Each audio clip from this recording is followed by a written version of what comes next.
नमस्कार। मैं BRC clinic at the home Varanasi Uttar Pradesh से सुषमा सिंह। आज हम चर्चा करेंगे कि शरीर में दवाएं कैसे काम करती हैं। कोई भी दवा आप जब लेते हैं और मुंह से खाते हैं या इंजेक्शन के माध्यम से लेते हैं तो आप कभी ये सोचे हैं कि ये काम कैसे करता है। ये ज़रा समझने वाली बात है कि दवा काम कैसे करता है। हम कुछ दवा मुंह से क्यों लेते हैं और कुछ इंजेक्शन के थ्रू क्यों लेते हैं। इसके मैकेनिज़्म को समझना होगा कि ये छोटी सी गोली शरीर में कहाँ गायब हो जाती है। इसको समझना होगा। जो भी वस्तु हम मुंह से लेते हैं वे हमारे शरीर के लिए भोजन है, चाहे वे वास्तव में भोजन हो या दवा, लेकिन हमारी बॉडी उसे फूड ही समझेगी। फूड पहले मुंह से होता हुआ स्टमक में जाएगा, फिर इंटेस्टाइन से होता हुआ लीवर में जाएगा। अब लीवर तय करेगा कि इसके आगे का रास्ता क्या होगा। आपने 2.5 किलो का हाथ तो सुना होगा। क्या आप जानते हैं कि हमारा लीवर 2.5 किलो का होता है और लीवर को सेकंड मस्तिष्क भी बोला जाता है, क्योंकि लीवर कई सारे फैसले बिना ब्रेन से पूछे भी करता है। और ईश्वर ने सिर्फ हमारे शरीर में लीवर को ही ये पावर दिया है कि यदि इसे आधा काट भी दिया जाए तो कुछ महीने में ये पूर्ण बन जाता है। लीवर की कोई बीमारी हो तो वे बहुत ही जल्दी ठीक हो सकती है, बस आपको सही तरीके से इलाज करना है। और लीवर की कोई बीमारी यदि हुई है और आप उसे सही तरीके से ठीक नहीं करेंगे तो इससे आपके शरीर का प्रत्येक अंग प्रभावित होता है, क्योंकि ये सेकंड ब्रेन है। ब्रेन ही ठीक नहीं रहेगा तो शरीर का बाकी अंग कैसे ठीक रहेगा। इसलिए लीवर बहुत ही महत्वपूर्ण अंग है। अब आते हैं लीवर क्या करता है। तो ये हमारे आंतरिक अंगों का गेटकीपर है और ये ही डिसाइड करता है कि ये जो फूड अंदर आया है उसका क्या करना है। अंदर जाने लायक है तो कितना और कब अंदर भेजना है, ये फैसला लीवर ही करता है। आप मान लीजिए आप जहर भी खाएंगे तो लीवर तक जाकर अटक जाएगा और हो सकता है आपको उल्टी या लूज मोशन होने लगे। तो ये उल्टी और लूज मोशन कोई बीमारी नहीं है, बल्कि ये लीवर का फैसला है कि ये खाना शरीर के लिए ठीक नहीं है। अब आप सोचेंगे कि ये लीवर को कैसे पता चलता है कि कौन सा भोजन हमारे लिए ठीक है, कौन सा ठीक नहीं है। तो आप कल्पना कीजिए कि आपके घर के बाहर एक गेटकीपर है और आपके परिचित लोग आते जाते रहते हैं। तो आपके जो भी परिचित होंगे उसका एक लिमिटेशन होगा और जो परिचित नहीं होंगे उनका तो कोई लिमिटेशन होगा नहीं। तो आपके जितने भी परिचित हैं उनका आप एक लिस्ट फोटो सहित गेटकीपर को दे दिए कि जो भी व्यक्ति आए तो इससे पहले मैच करना, फिर उसे घर के अंदर जाने देना। तो गेटकीपर इसी तरह काम करता है।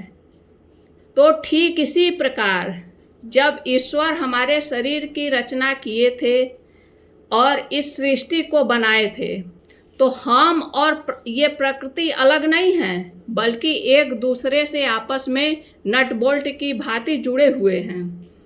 तभी से ईश्वर ये तय कर दिए हैं कि इंसान को खाने की वस्तु क्या क्या है और क्या नहीं है। इसे हमारा लीवर बखूबी पहचानता है। उसी आधार पर ही किस भोजन को अंदर जाने देना है और किसको नहीं जाने देना है।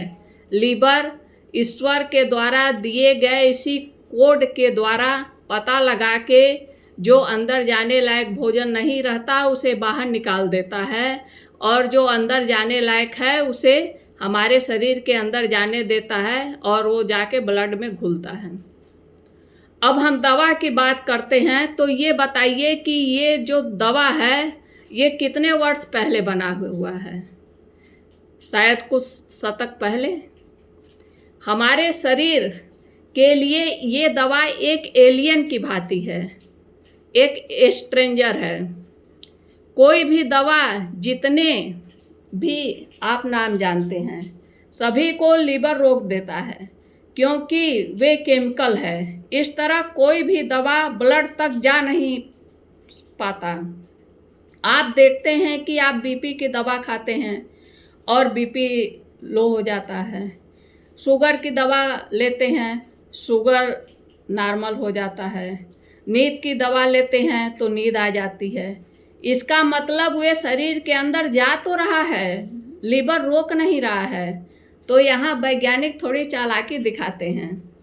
जैसे एक ट्रैफिक पे 2 पुलिस हैं और उन पुलिस को ये निर्देश दिया गया है कि इस सड़क से जितनी भी गाड़ियां जाएं तो सभी को जांच करके ही आगे भेजा जाए, क्योंकि इस सड़क से जो भी गाड़ियां जाएंगी उसमें चोर कुछ ड्रग्स भेज रहे हैं। तो प्रत्येक मिनट पे 1 गाड़ी जा रही है, तो वो 2 पुलिस आसानी से सभी गाड़ियों को चेक करके आगे भेज रहे हैं।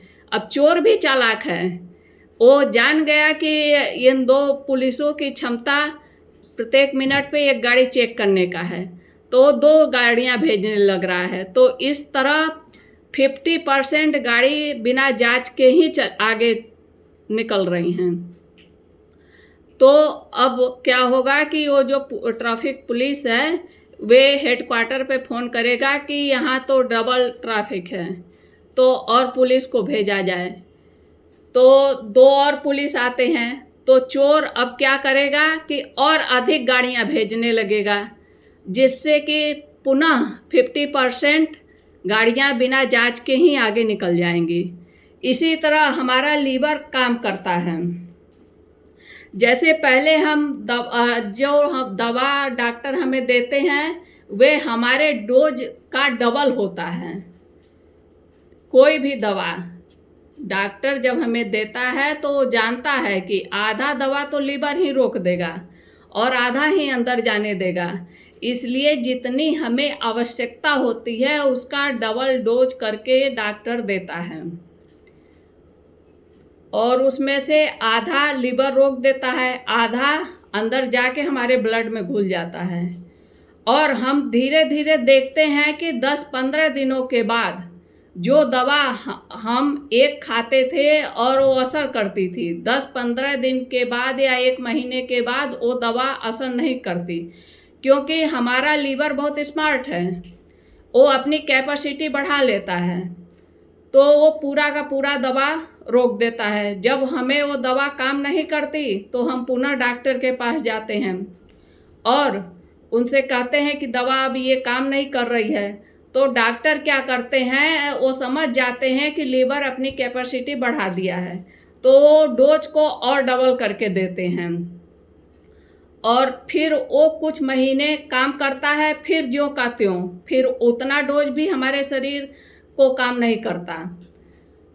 तो होता क्या है कि हम पुनः डॉक्टर के यहाँ जाते हैं, डॉक्टर और डोज बढ़ाता चलता रहता है। ये प्रक्रिया अनवरत चलती रहती है और एक समय ऐसा आता है कि कोई भी दवा काम नहीं करती, तब डॉक्टर चोर रास्ता अपनाते हैं।